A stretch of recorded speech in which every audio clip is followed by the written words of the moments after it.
I left Kenya when I was 11 years old. I am Kenyan, but it's very important for me to get to know my country again. Spending time in the slums, visiting IDP camps.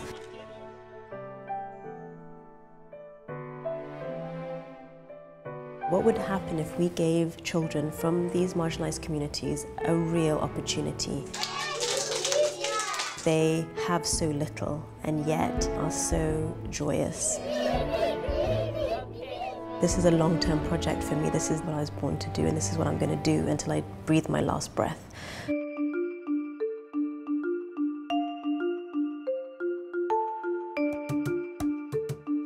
I was born here in Nairobi, and for the first part of my life I went to school here, not too far away in an area called Westlands.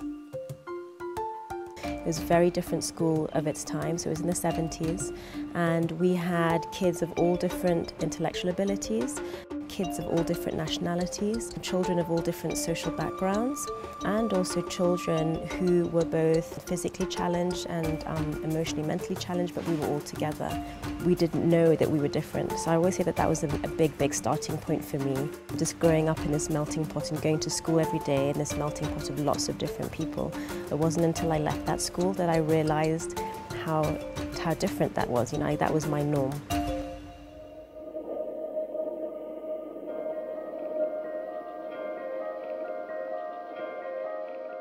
Around age 14, I had known a young man called Dan Eldon. He became my first love, my first boyfriend. Really looked up to him. He was this photographer who would explore and led a very exciting life and did lots of different things. I remember the one thing that he always told me. He always said to me, you know, it's really important to question what you're doing and question who you are. I didn't quite understand that, but I just thought, okay. He also opened my eyes to different types of people. You know, for the first time I spoke to people who were homeless. I visited parts of town that I'd never even knew existed. So when he passed away, I really remember making a conscious decision to myself that I would try and live my life with that ethos and live my life with that spirit. He was an important influence in my life and still is to this day.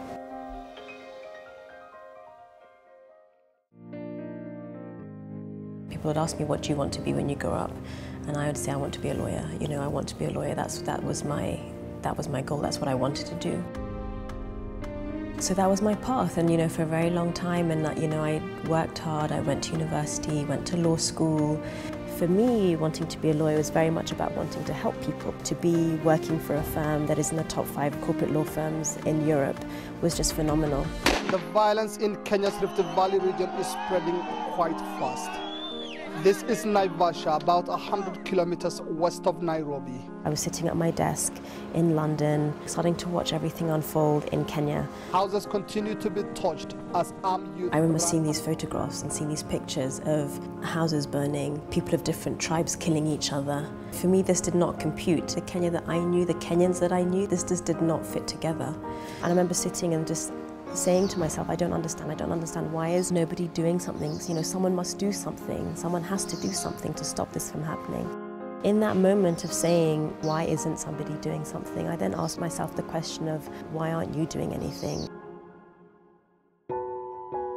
I had 2 paths in front of me, you know, stay where I am, working as a lawyer, or I could stop that and come back to Kenya and work in Kenya and devote my life and my work to Kenya.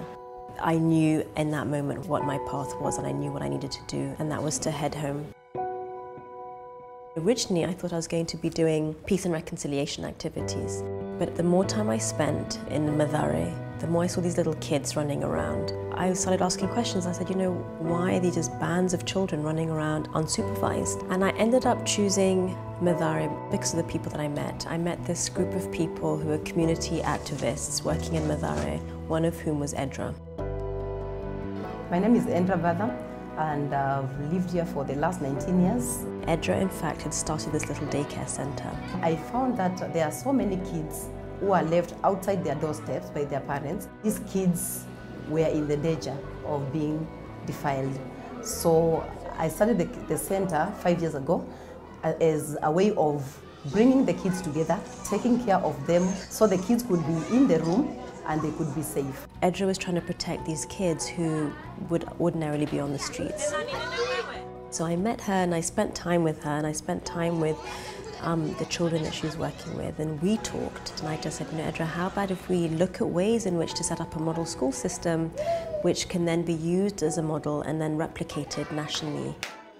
She is a woman that I call my hero, definitely my inspiration.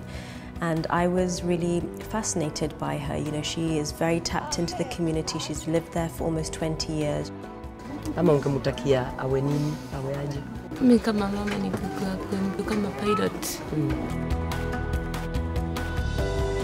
It's critical to reach children during an early stage before their life takes a different turn. I regret dropping out to school because I find I engage myself into drugs, stealing, and that is not our future.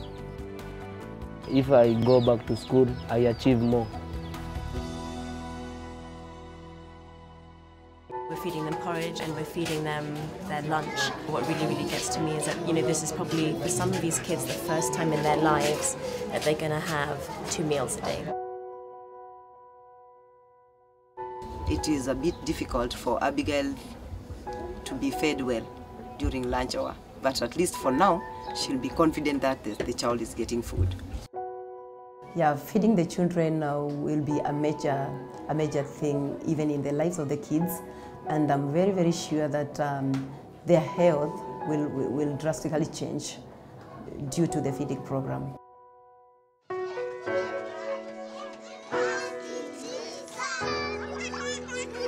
Wouldn't it be wonderful to have a Centre for Excellence in this field, based in Kenya, servicing people, in these communities?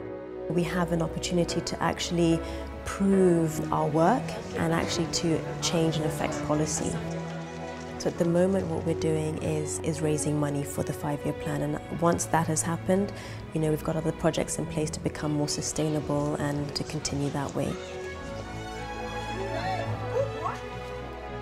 We live as a community, or as a family. Yeah, so I love that very much. I feel very emotional. I feel very emotional every time I walk into Mathare and I spend time with the kids. I feel gratitude for what I have, gratitude that I'm able to do the work that I do, gratitude that I'm able to share.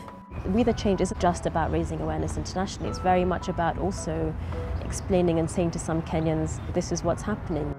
I really believe that this is the work that I was put on this earth to do. I really 100% believe that. So, this is my purpose, and this is what I'm supposed to be doing.